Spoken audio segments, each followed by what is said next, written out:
What is up, everybody? Man here. I hope everyone out there is continuing to stay safe and be well during this unpredictable time, as I am here bringing you my review for the 2021 film adaptation of West Side Story. Serving as the second feature-length adaptation of the 1957 stage musical of the same name, which in turn was inspired by William Shakespeare's Romeo and Juliet, the plot of this musical romantic drama basically follows teenagers Tony and Maria, played by Ansel Elgort and Rachel Ziegler respectively, who, despite having affiliations with rival street gangs, the Jets and the Sharks, fall in love in 1950s New York City. Going into this movie, I had mixed opinions, at least initially. Like many, I was skeptical as to how and why would it be necessary to remake 1961's West Side Story, which needs no introduction. It is considered to be one of the greatest movie musicals ever made and was a huge hit back when it came out, both financially and critically. It also ended up winning 10 Academy Awards, including Best Picture and Best Director. And here, as you can see, I have the 50th anniversary Blu-ray edition for, and this year it celebrates its 60th anniversary. And to quickly give my thoughts on this film as I went back to it in preparation for this remake, I love it. I mean, simply put, musicals are my jam, as I've mentioned in many videos across my channel. And this year in particular, we've gotten quite a few great ones in my opinion. In the Heights, Tick Tick Boom, and Encanto, I all loved as well. And coincidentally, all three involved Lin-Manuel Miranda. So it was both West Side Story's move to make an impact as to how it would do as a remake of the original, and also a move on the part of the filmmaker at the helm. What did have me interested in this movie regardless, aside from me being initially skeptical of it existing, is the fact that this is the latest directorial effort by Steven Spielberg, who also needs no introduction as well. He is one of the greatest filmmakers who's ever helmed a film and is one of my personal favorite filmmakers too. In my top 3 personal favorites, actually. So seeing him tackle this as his first musical too, it made me interested to see what he would do with it. Also, he has a personal connection to West Side Story, in it being his favorite musical since he was a kid. And then seeing stills and footage from this movie as it was nearing its release, it consistently had me more and more invested to see what would be done with it. So with all of that being said, I was luckily able to head out and see the first public screening of this movie, where it is only currently available after waiting an entire year, given obvious delays like many other films have suffered with this film finally being released. Starting out with the cast and their performances, I'm going to begin by talking about Rachel Ziegler, who plays Maria. Now, this is her film debut, and right away I gotta say, what an instant star she is. She has quite the pipes when it comes to her singing ability, like, wow. Every time she sings, she is utterly captivating. And then as an actress, the way she plays Maria, she is a headstrong young woman who has just recently arrived to New York City from Puerto Rico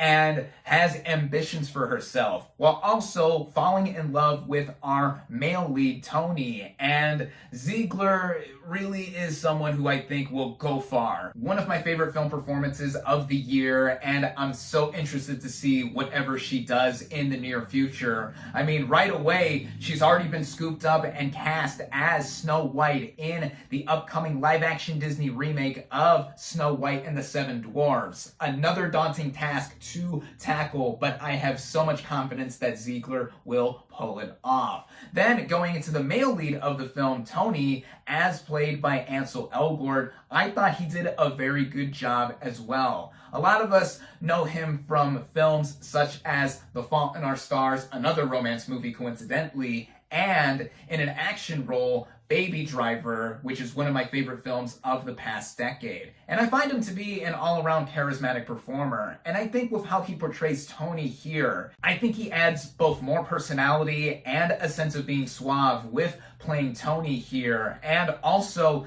there's more backstory emphasized and given to his character as to his criminal past and how he's trying to shake it and be a better person by the time this movie begins. And also the chemistry between himself and Ziegler. I felt it all across the film. I thought it was so palpable, and just when they sung together too, it all clicked and made for a lot of the magical moments in this film. More of those moments are present when getting into the supporting players and by extension the rest of the ensemble, as there are many show-stopping / scene-stealing moments from the likes of Ariana DeBose, for one, as Anita, who is the girlfriend of the leader of the Sharks, Bernardo, and the sister-in-law to Maria. This is also the role that in 1962 won the Oscar for Best Supporting Actress when she was portrayed by Rita Moreno, who I'll get to more in a moment. And with DeBose here, a lot of us do recognize her as being a part of the ensemble for Hamilton, also specifically playing a character named The Bullet there. And while she is in the shadow of Moreno, wow, does she make this role her own. She has a lot of confidence and exuberance. Also heft when it comes to the drama that pops up more in the second half of the narrative. And this is another one of my favorite film performances of the year. Then we have David Alvarez as Bernardo, the aforementioned leader of the Sharks. And I think that he does well, too, in making this role his own, as this is also another Oscar-winning role from the 1961 film when he was portrayed by George Chakiris. As here, he is specifically a boxer, and he is definitely someone who would not back down from a fight. And also, with his singing and dancing ability and just the way he bounces off of his whole family circle in Anita and Maria, that's something that is very relatable as well, and it's something that I think adds a sense of groundedness to the movie too. Then getting into some of the Jets, we have Mike Faist as Riff, the leader and the best friend to Tony, who helped create this gang as well. And he is someone who has a stage theater background, and one can tell with not only his singing and dancing ability, but also just the way he carries himself. He doesn't look like someone that would be the leader of a gang. He is not the tallest in this group, but one could tell that he is somebody that does have a composure to him, and also camaraderie between Tony before he was locked up that had them be these guys that wanted to show themselves off, while also carrying burdens of their own home lives as well. That is also something that carries over in commonality with the Sharks and the family unit between Maria, Anita, and Bernardo. Speaking of Anita again, or the original Anita, I should say, Rita Moreno from the 1961 film does return here as a completely different role. She plays the widow of Doc, who was the owner of this drugstore and has now taken over the business after his passing, which is an interesting angle to take this character, or at least this one that's been made up for this movie specifically. Also, as a way to get Moreno back involved with this story again, and here she has not lost her touch as to what makes her such a very engaging presence, and here has a bunch of substantial screen time that gives her a lot of weight to her being both Puerto Rican in this film and in real life, and just how much of a groundbreaker she was decades ago with West Side Story and other things that she has done subsequently. Yeah, what can be said about Moreno? She is magnificent as always. Also returning with this one song sequence that does stand out in the movie too. And then there's other members of this ensemble, like Corey Stoll as the lieutenant, who is in between a lot of this gang violence and wants to put it up to a stop. he is intimidating in some of the moments that he is in as well. Then there's Brian Darcy James as Officer Krupke, who's at the end of many jokes, but is someone who I thought was strong as well. And then the last shout out I'll give is to Iris Minas as Anybody's, who is a character from the previous adaptation that back then would be considered to be a tomboy, but here, with Minas also being a non-binary actor, has been updated like many other aspects in this movie being updated naturally for today, like with the sharks appearing to mostly have been played by Latinos, and also just with the screen presence that Minas has. Just everyone's screen presence, whether they had a big or small role within the ensemble too, even if I can't remember or know them all by name, they just all feel like they are straight out of this time period and having the skill needed to be in a musical like this. So yeah, I thought the ensemble is exceptional here. And then getting into the writing, which was done by Tony Kushner,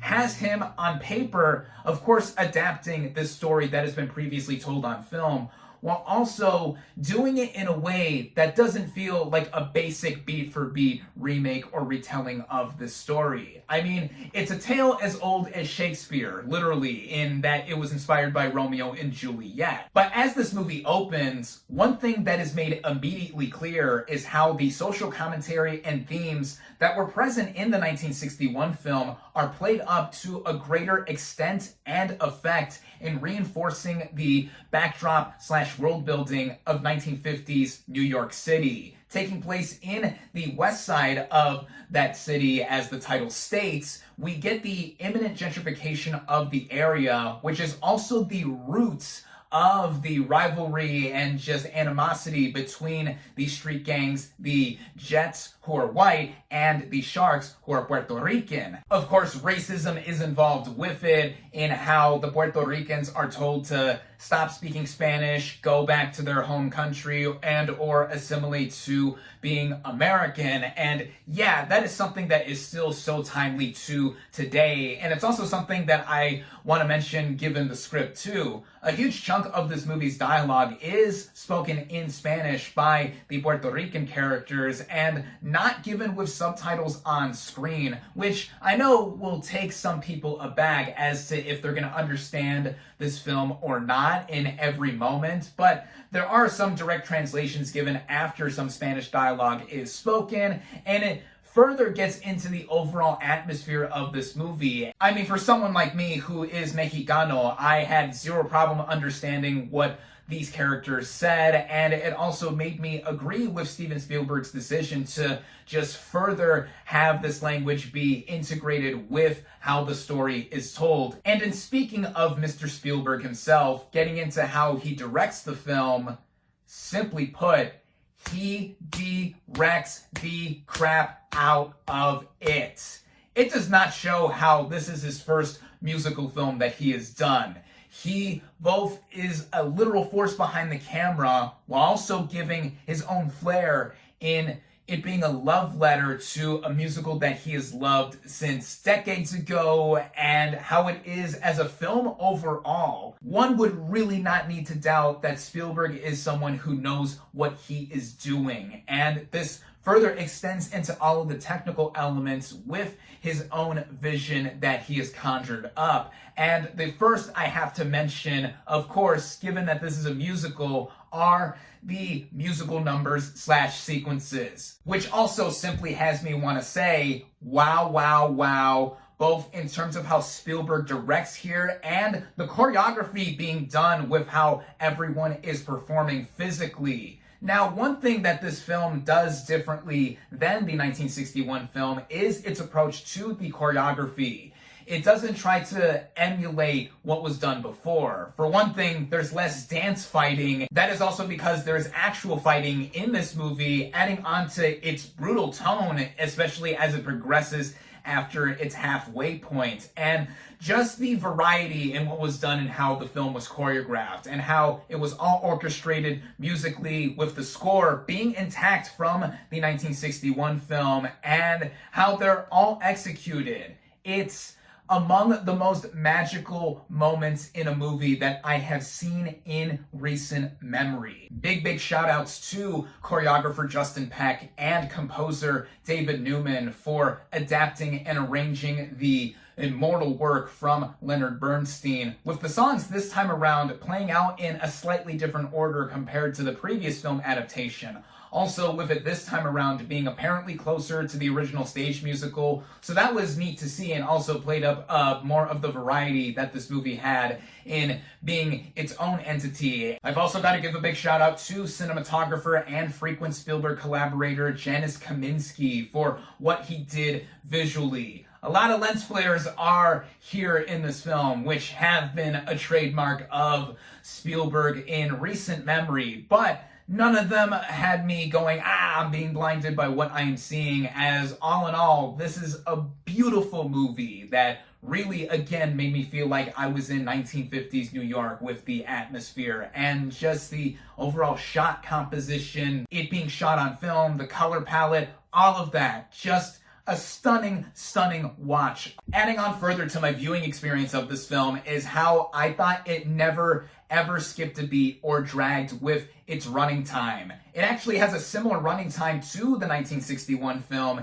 in being just over 2.5 hours, but I did not feel it at all because I was just that absorbed into watching this film, even though, of course, I knew what was going to happen with how I've seen the original West Side Story, and also knowing the story of Romeo and Juliet, though it doesn't play out exactly like what Shakespeare wrote down all those centuries ago. And now, centuries later, with the invention of film and what Steven Spielberg has done here, I'm gonna go as far as to say that this is the rare remake that surpasses the original in just about every way. This is surprising, coming from somebody who was not initially on board with a remake of West Side Story, even if it was done by Steven Spielberg. But in seeing the film overall, and just how it hit me by its end, it didn't take me long to feel that way when the closing credits began. And then I found myself basically bursting into tears when I saw Stephen Sondheim's name show up. And one person behind me, a part of a couple that saw this film, started clapping when his name showed up. And yeah, that broke me down because he recently passed away a couple weeks ago, and he is responsible for the lyrics of the original stage musical, and his work and legacy have been carried on up until today. He luckily was able to be a part of this new version of a project that launched his decades-long career, and now it has brought something that, for me, in every way, backs up why I love movies and just the art of cinema in general. Again, it also has to do with musicals being my jam, and for any musical fan, this is a must-watch, even if you had some of the same skepticism as I did going into it. Even those that aren't fans of musicals, this is a musical in a lot of ways, with characters randomly breaking out into song and dance, but the overall sense of scale that it has and the way it flows, it's something that I think makes for a cinematic experience unlike any other that I've had this year. And I'm also going to say a major statement that is going to stun many, in that I think this is Steven Spielberg's best movie in not just over a decade, but his best since 1998's Saving Private Ryan. I think he has molded something that is among the upper echelon of his filmography, even with a few weeks being left in the month/year of 2021. As it stands now, this is my favorite film of the year, and there's not much more I can say other than to quote what Maria and Tony say to each other in this film, and how te adoro, West Side Story. I adore West Side Story. I cannot recommend it more highly enough. My final verdict for West Side Story is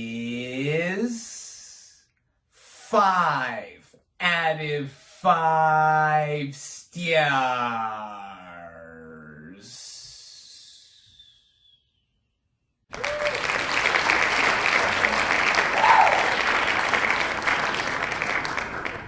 Thank you all, as always, for watching.